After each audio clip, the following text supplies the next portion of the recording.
कह रहा है आपका 4.3 का जो 11वां सवाल है, उस सवाल में आपका ये कह रहा है कि दो वर्गों के क्षेत्रफलों का योग, क्या दिया है, दो वर्गों के क्षेत्रफलों का योग जो है वह 468 वर्ग मीटर है। कहने का मतलब ये है ये दो वर्गों का योग दिया गया क्षेत्रफलों का। तो क्या हमें मालूम हुआ कि पहले वाले वर्ग का क्षेत्रफल कितना है? नहीं। क्या हमें दूसरे वाले वर्ग का क्षेत्रफल कितना है मालूम है? तो ये भी नहीं मालूम है। फिर कह रहा है यदि उनके परिमापों का अंतर कितना है, 24 मीटर हो, तो उन दोनों वर्गों की भुजाएं ज्ञात कीजिए। तो क्या हमें दोनों वर्ग की भुजाएं मालूम है? नहीं मालूम है। तो क्रमशः हम पहले इनको मानेंगे। तो माना कि पहले वाले वर्ग की भुजा बराबर, माना कि पहले वाले वर्ग की भुजा, मैंने मान लिया कि पहले वर्ग की जो भुजा है वह आपकी कितनी दी गई है। हमें भुजा मालूम ही नहीं है तो हम कुछ भी मान सकते हैं। तो पहले वर्ग की भुजा मैंने क्या मान लिया, x मीटर मान लिया, क्योंकि ये जो मात्रक दिया गया है किस में दिया गया है, मीटर में दिया गया है। तो जैसे ही हमें पहले वर्ग की भुजा मालूम हो गई तो मैं उसका परिमाप भी निकाल सकता हूँ और क्या निकाल सकता हूँ, उसका क्षेत्रफल भी निकाल सकता हूँ। क्योंकि जो भुजा का क्षेत्रफल होता है वह, जो वर्ग का क्षेत्रफल होता है वह भुजा स्क्वायर होता है। तो भुजा ही मिलते ही हम क्या निकाल सकते हैं, उसका क्षेत्रफल। और क्या निकाल सकते हैं, परिमाप, क्योंकि वर्ग का परिमाप का जो सूत्र होता है वह 4 गुणे भुजा होता है। तो जैसे ही हमें भुजा मिल गई तो भुजा मिलते ही मैं पहले वर्ग का क्षेत्रफल और क्या निकालूंगा, परिमाप निकालूंगा। तो ऐसे लिखिएगा, इसलिए पहले वर्ग का क्षेत्रफल बराबर, इसलिए पहले वर्ग का क्षेत्रफल बराबर, तो वर्ग का क्षेत्रफल जो होता है, वर्ग का जो क्षेत्रफल का फार्मूला होता है वह होता है आपका भुजा स्क्वायर। तो भुजा स्क्वायर, तो मैंने पहले वाले वर्ग की भुजा क्या माना, x, तो मैंने भुजा की जगह पे क्या लिख दिया, x, इस पे कितने की घात, 2 की घात। तो पहले वर्ग का क्षेत्रफल कितना निकल गया, x स्क्वायर निकल गया। इतनी बात समझ में आई। फिर आगे पढ़िए, मैंने परिमाप कहा कि क्षेत्रफल निकालेंगे और क्या निकालेंगे, परिमाप। तो भुजा मालूम है, तथा पहले लिखिएगा, तथा पहले वर्ग का परिमाप बराबर, ए डैश का मतलब ये होता है कि पहले वाला ही ऊपर वाला ही नीचे लिखा गया है। तो परिमाप का सूत्र क्या होता है वर्ग का, तो वर्ग का परिमाप का सूत्र होता है 4 गुणे भुजा, 4 गुणे भुजा होता है। तो अब मान उठा के रख दो आप, तो आगे बढ़ा तो क्या मिला, 4, फिर आगे बढ़ा तो क्या मिला, भुजा। तो भुजा है कितनी आपकी, x, तो ये क्या हो जाएगा, पहले वाले वर्ग का परिमाप 4x। इतनी बात क्लियर हो गया। फिर आप देखिए क्या कहा, 2 वर्ग, तो ये पहला वर्ग है। अब उसी प्रकार हम दूसरे वर्ग का निकालेंगे। तो हम दूसरे वर्ग का क्षेत्रफल तभी निकाल सकते हैं जब हमें दूसरे वर्ग की क्या मालूम हो जाए, भुजा। और जैसे ही दूसरे वर्ग की भुजा मालूम हो जाएगी तो हम उसका क्षेत्रफल का फार्मूला लगा देंगे, परिमाप का फार्मूला निकाल देंगे, तो दोनों का मान निकल जाएगा। तो क्या हमें दूसरे वर्ग की कितनी भुजा है, क्या ये हमें मालूम है, नहीं मालूम है। तो इसको हम क्या करेंगे, मान लेंगे। तो लिखिएगा दूसरे वर्ग की भुजा बराबर, तो दूसरे वर्ग की भुजा मैंने क्या मान लिया, y मीटर मान लिया। और जैसे ही दूसरे वाले की भुजा मिल गई तो मैंने कहा अब इसका मैं क्या निकालूंगा, क्षेत्रफल और परिमाप। तो ये लिखिएगा, इसलिए दूसरे वर्ग का क्षेत्रफल बराबर, तो क्षेत्रफल का फार्मूला क्या होता है, भुजा स्क्वायर होता है। तो किसका हम निकाल रहे हैं, दूसरे वर्ग का। तो दूसरे वर्ग की भुजा है कितनी, y, और इस पे कितने की घात, तो दूसरे वर्ग का क्षेत्रफल कितना निकल गया, वाई स्क्वायर। अब क्या हम निकालेंगे, तथा दूसरे वर्ग का परिमाप बराबर, क्या लिखेगा, तथा दूसरे वर्ग का परिमाप बराबर। तो परिमाप निकाल रहे हैं तो परिमाप का सूत्र लगा दीजिए। तो वर्ग का परिमाप का सूत्र क्या होता है, 4 गुणे भुजा होता है। अब इसी में मान उठा करके हमें रखना है। जैसे आगे बढ़ा तो क्या मिला, 4, फिर जैसे आगे बढ़ा तो भुजा का मान है कितना, y। तो दूसरे वर्ग की जो परिमाप निकल गया, क्या निकल गया, 4y। अब हमें सब कुछ मान मालूम है, और जैसे ही हमें मान मालूम हो जाता है तो हम क्या लिखते हैं, प्रश्नानुसार। प्रश्नानुसार का मतलब ये होता है कि मैं कथन को शुरुआत से पढ़ते हुए जाऊंगा और जैसे जैसे कहेगा केवल वैसे ही हम लिखते चले जाएंगे। अब कथन को शुरुआत से पढ़ो। क्या कहा, 2 वर्गों के क्षेत्रफल, क्या कहा, 2 वर्गों के क्षेत्रफल। तो 2 वर्गों के क्षेत्रफल कह रहा, तो इसको खोजो कि 2 वर्ग के क्षेत्रफल कौन है। तो पहले वाले वर्ग का क्षेत्रफल है एक्स स्क्वायर, दूसरे वाले वर्ग का क्षेत्रफल क्या है, y। तो 2 वर्गों का क्षेत्रफल कहा, तो मैंने 2 वर्गों का क्षेत्रफल लिखा। फिर क्या कहा, का योग, तो योग के लिए कैसा चिन्ह लगाते हैं, प्लस। और यह योग कितने के बराबर दिया है, कह रहा का योग 468 है, तो मैंने 468 के बराबर कर दिया। क्या मैं इनको जोड़ घटा सकता हूँ, क्यों नहीं जोड़ घटा सकता हूँ, क्योंकि राशियाँ आपस में समान नहीं है। तो जब तक राशियां आपस में समान नहीं मिल जाती तब तक उनको जोड़ा भी नहीं जा सकता। और सवाल उठता फिर क्या करेंगे हम, इनको हम डैश डैश करके समीकरण मान लेंगे। तो ये आपका समीकरण नंबर 1। और जैसे ही प्रश्नानुसार वाला कथन पूरा होता है तो मैं तुरंत क्या लिखता हूँ, पुनः प्रश्नानुसार। और पुनः प्रश्नानुसार का मतलब मैंने आप लोगों को बताया है कि मैंने कथन को पढ़ करके जहाँ छोड़ा है अब उसके आगे पढ़ूंगा। आगे क्या कहा, उनके परिमापों का अंतर। उनके का मतलब पहले वाले वर्ग का परिमाप और, तो पहले वाले वर्ग का परिमाप कितना निकला, देखो पहले वाले वर्ग का परिमाप कितना निकला, 4x निकला। दूसरे वाले वर्ग का परिमाप क्या निकला, 4y। तो इनका जो परिमाप है, कह रहा परिमापों का अंतर, तो अंतर के लिए चिन्ह क्या लगाएंगे, माइनस। तो इसका मतलब इन परिमाप का जो अंतर है वह 24 के क्या है, बराबर है, क्योंकि कथन में दिया है। अब इन दोनों अवयवों में देखिए क्या कोई एक जैसा दिखाई दे रहा है, तो जो एक जैसा दिखाई देगा उनको हम क्या कर लेंगे, कामन। कामन का मतलब भाग, तो 4 से हम 4x में भाग देंगे तो ये 4 4 से क्या हो गया, बचा क्या, जैसे आगे बढ़ा तो मिला क्या, माइनस। फिर दूसरे वाले अवयव में 4 से भाग देंगे, 4 4 से कट जाएगा, बचेगा क्या, y। आगे बढ़ा तो क्या होगा, 24। इतनी बात समझ में आई। फिर मैंने आप लोगों को बताया है कि जैसे ही किसी राशि को एक पक्ष से दूसरे पक्ष में पक्षांतर करते हैं तो चिन्ह क्या होता है, इन दोनों के बीच में कुछ भी चिन्ह नहीं तो कैसा, तो गुणा का उल्टा क्या होगा, भाग। तो यहाँ पर भाग दे दो 4 से, तो 4 6, तो इसका मतलब मान क्या निकल गया, x माइनस वाई बराबर 6। क्या मैं इनको जोड़ घटा सकता हूँ, तो इनको आप डैश डैश करके क्या बना सकते हैं, समीकरण। तो यहाँ आप समझिए मेरा मान क्या निकला, x माइनस वाई बराबर 6। इतनी बात क्लियर हो गई।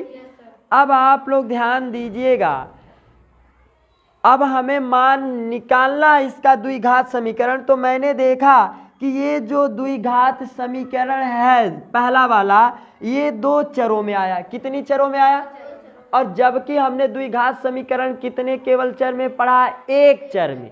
तो कहने का मतलब ये है कि जहां आपके 2 चर दिए गए हैं उनको हम 1 चर में लाने का प्रयास करें। या तो हम इस समीकरण की सहायता से x का मान निकाल ले या तो y का मान निकाल ले। आप स्वतंत्र हैं, दोनों में से किसी का भी मान निकाल सकते हैं। फिर मैथ का नियम ये कहता है कि यदि हमें x का मान निकालना है तो x को एक तरफ बाकी को, तो जब भी किसी संख्या को एक पक्ष से दूसरे पक्ष में पक्षांतर करते हैं तो चिन्ह क्या होता है, तो माइनस का विपरीत प्लस। क्या मैं इनको जोड़ घटा सकता हूँ, तो इनको डैश डैश करके बना दीजिए समीकरण नंबर 2।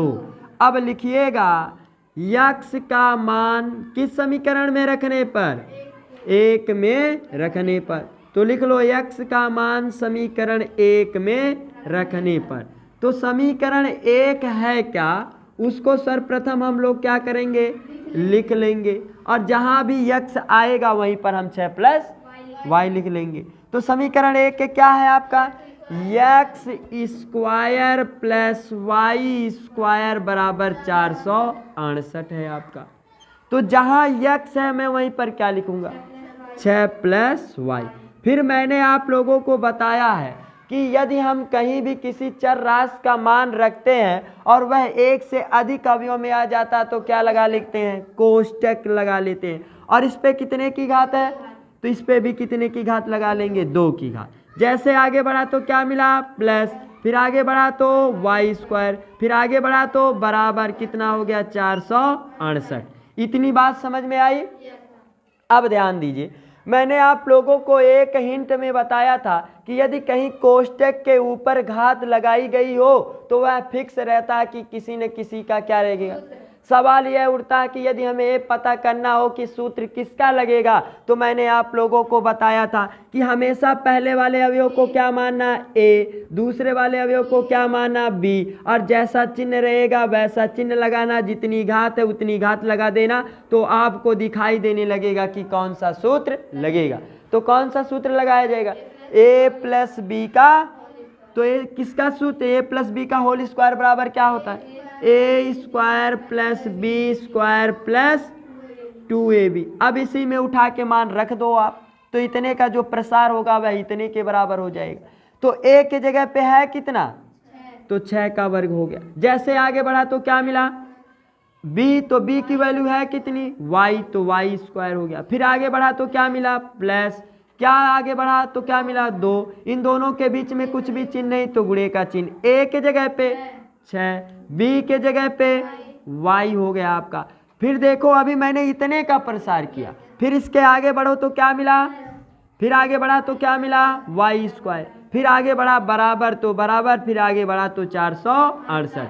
मैंने क्या किया, इनका मान उठा के रख दिया। अब देखो यदि किसी अवयव पे घात लगाई गई हो और उसका मान निकालना हो तो उस अवयव को उतनी बार गुणा करके लिखते हैं जितनी उसकी। तो 6 को कितनी बार गुणा करके लिखोगे, 2, तो 6 गुणे 6 लिखोगे तो 6 का वर्ग कितना होगा, 36। आगे बढ़ा तो क्या मिला, y पे कितने की घात, 2 की घात। आगे बढ़ा तो क्या मिला, प्लस।